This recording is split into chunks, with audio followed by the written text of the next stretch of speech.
This is Shannen at Cascade Pet Camp. And Dana with Cascade Pet Camp. And today we wanted to talk to you about crate training and why we think it's important and the basics of how to maybe start that with a young dog. Okay. First, I just wanted to touch base on many people start off crate training, and most people think it's just for housebreaking. And so True that. They get a small crate for their puppy and they use it for a few weeks. And I can't tell you how many people are, oh, we folded it up and put it in the garage, or we sold it in a garage sale, or we gave it away because he was housebroken, did great. And now the puppy is 6 months old and all of a sudden he's destroying things and chewing things, and they're having a hard time with him jumping on company, and et cetera, et cetera. So crate training for me is an important life skill that is so useful for so many reasons. Now, I'm not talking about putting your dog in a small crate for 8 to 10 hours a day while you're at work. That is not what I mean by crate training. Crate training should be used as, for some dogs, a place to sleep at night because they're more comfortable there. Mm-hmm. I still have a older dog who is much happier at night in her crate. That's where she will put herself to bed. And I am absolutely sure that she sleeps better because of it.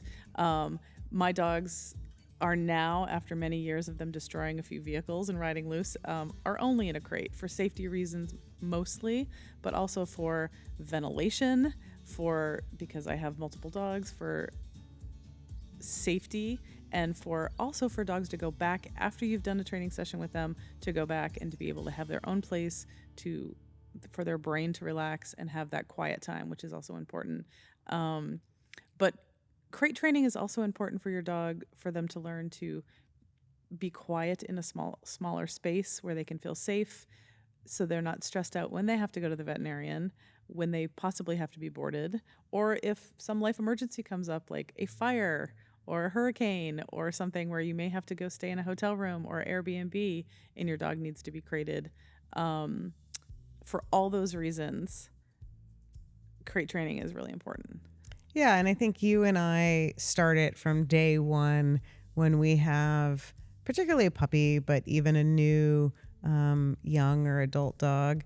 And so one of the big things that I think I feel, and I know we hear from a lot of our friends and clients, is that, well, I feel bad because I want the dog to, feel like they can come sleep on the bed with me, or they can, whatever their the human's emotional responses to the dog being in a crate.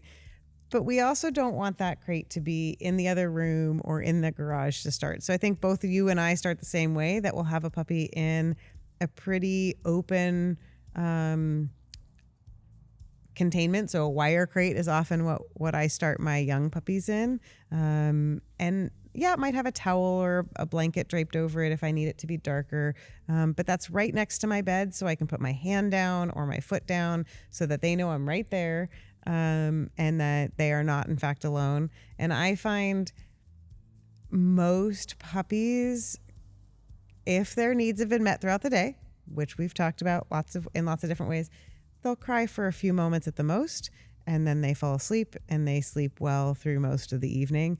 And then if you have to take them out at night, you can.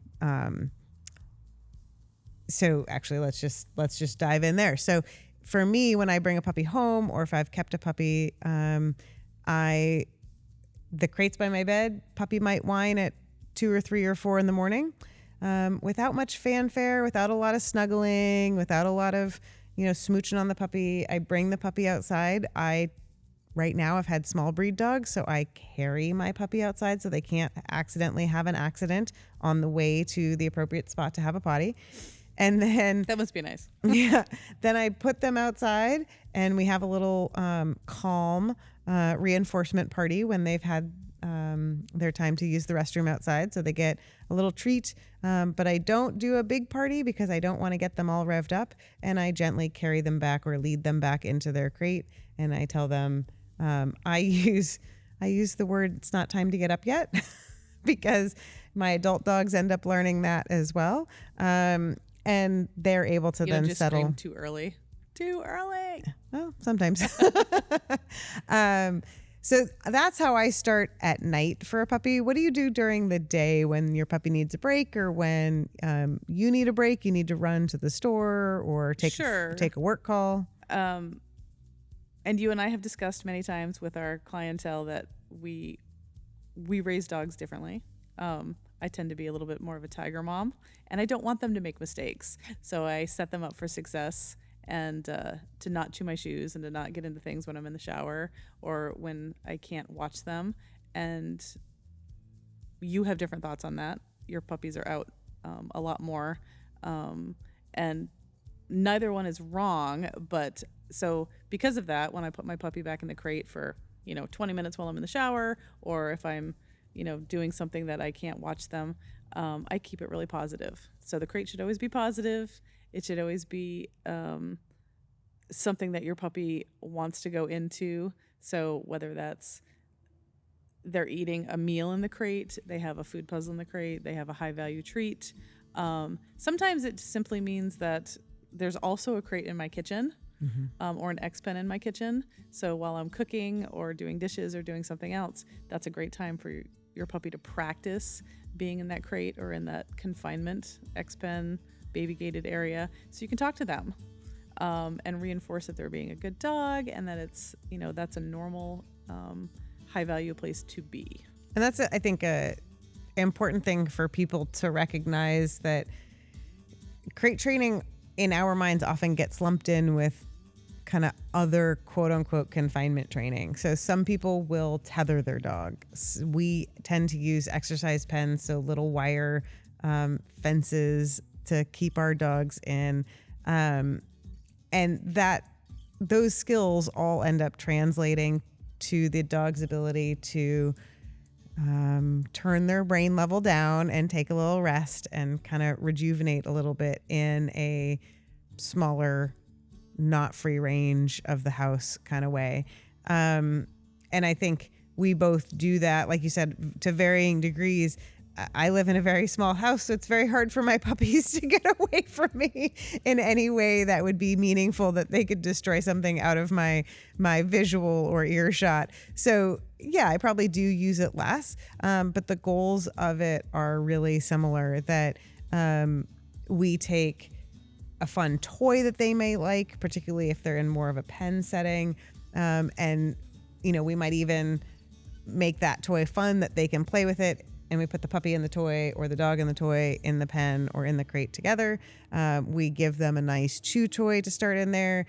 I think we both feed a lot of food, meals in there when we're getting dogs of all ages. If it's not from my hand, it's, it's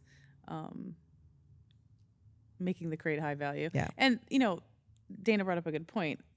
Her house is probably a little less exciting for a puppy sometimes, whereas I have cats. And I have dogs that love to interact with the cats in various ways. So I don't want a puppy to practice that bad behavior of chasing cats and getting itself into trouble. So that's another way that I guarantee that they're not going to practice that behavior, because I want there to be good habits living in the house with me.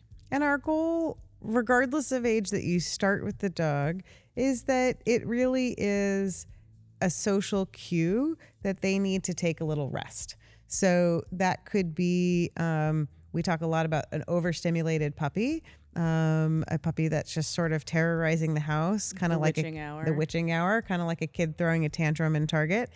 That puppy just needs a little bit of a break. And so putting them in their pen or their crate can be a social cue for them to be like, oh, right, this is where I calm down. If so many of us do some level of work from home now, it can help with those Zoom calls and the barking in the background.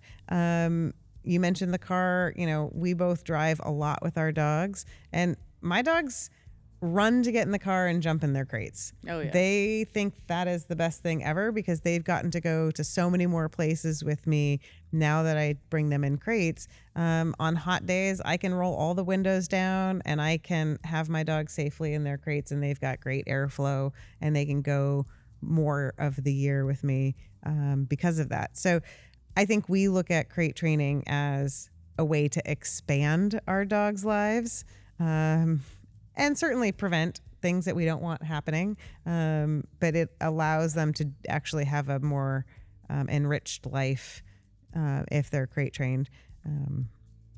Anything else you'd want to add? If it's a goal of yours and you're having trouble with your young dog or your older dog with crate training or confinement training, reach out, either cascadepetcamp.com, email us, or check us out on social media. Thanks.